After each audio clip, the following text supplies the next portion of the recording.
So I heard you have a new watch idea for me. Yes, sir, I do. Did you know that the hardest part about designing a watch was actually the design? I had no idea. Yeah, it's actually pretty crazy. It's really hard to design a watch. So my idea was we just take somebody else's design, change the logo on it, and then sell that watch for big money.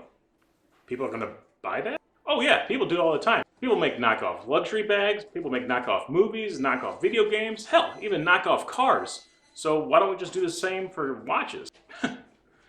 Yeah, I guess I never really thought about that. What what designs were you looking to knock off? Oh, we could do anything, pretty much. The Rolex Submariner, the Rolex Daytona, the Rolex Datejust, the Rolex... What about watches that are not the Rolex? Well, do you want these watches to sell? Yeah. So then Rolex.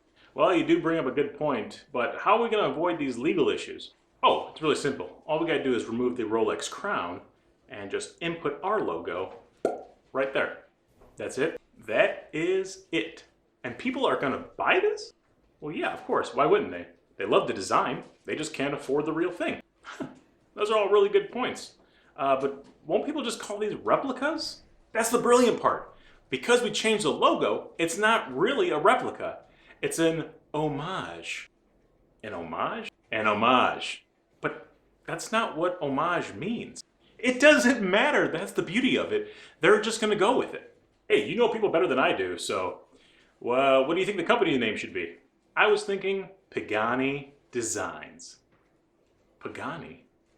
Isn't that like a sports car or something? You're right, but since we're going to call it Pagani Designs, we can just say it's an homage to the Pagani supercar. You, my friend, you are going places. Your whole concept about homage watches is brilliant. I absolutely love it. Well, thank you. I mean, it's not really my idea, but I'll take credit for it. So when it comes down to the movements, did you want to put Swiss-made movements in there?